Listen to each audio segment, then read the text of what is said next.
The Dinner Party is a story about 5 strangers that are invited to a dinner party. None of them know why they're there. They don't know if one among them is the host. So that's basically the premise of the film. It's, I guess you can call it a murder mystery type thing.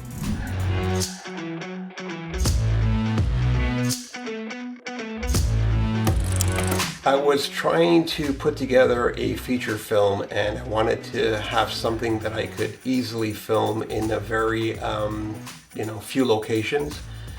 So the idea of a dinner party made sense to me. Everything would be taking place mostly in the dining room, kitchen, maybe entrance of the place that is hosting the dinner party.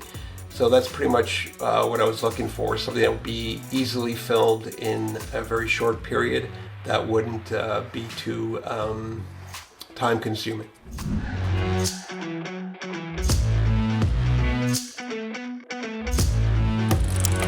So originally I had 6 to 7 characters, 6 strangers and 1 extra kind of like small role that was going to go into the film.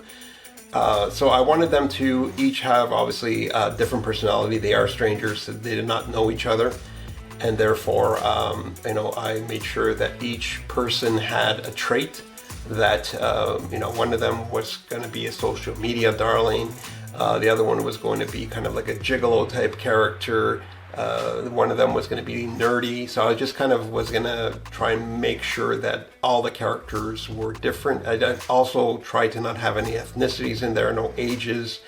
That way, when it was time for casting, it would be, put an ad out and take the best person for the role.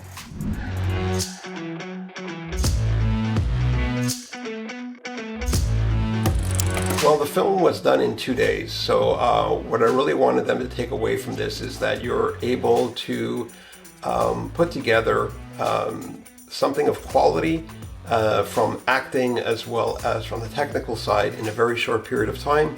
And what did I want them to get away with? There is a message in this film, but you have to watch it to pretty much get it.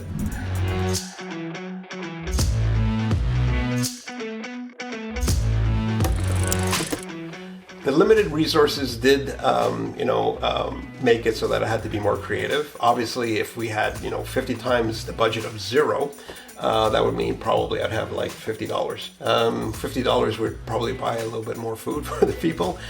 But, I was watching some of those dinner mystery movies, sort of like the Knifed Out type thing. And I was like, well, obviously if I had the budget, you would have, a private island that this dinner party would be taking place in.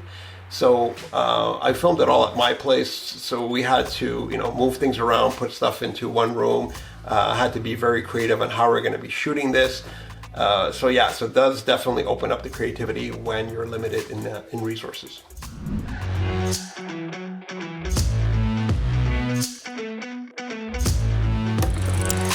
I do believe you have to start with short films.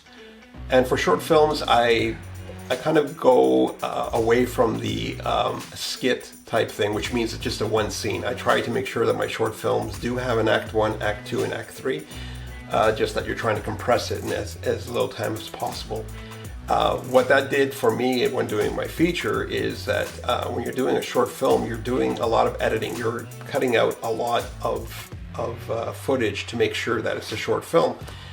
With the feature, I had to go the opposite direction and kind of allow myself to have scenes that were longer, that would be filler, but it did prepare me as far as being able to take a story and make sure there's Act 1, Act 2, and Act 3, and that's, it's definitely helped me with the technical side, making sure that you have the right equipment, the right people. You're just doing it on a longer length.